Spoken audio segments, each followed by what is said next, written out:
চট্টগ্রাম বন্দরে চলে আসলাম। পাখির চোখে চট্টগ্রামটা কেমন লাগে, পুরো চট্টগ্রামটা আমার চোখের সামনে।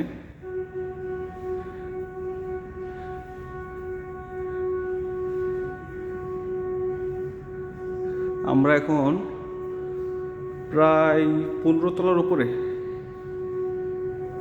উপরে আছি।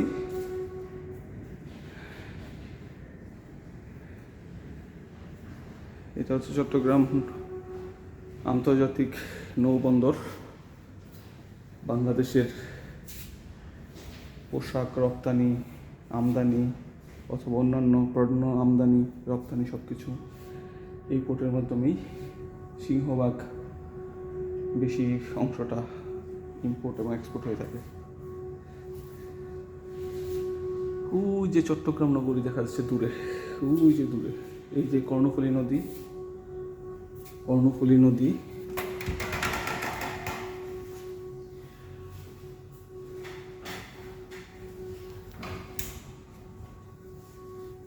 ওই তেলের ট্যাঙ্কার যাচ্ছে।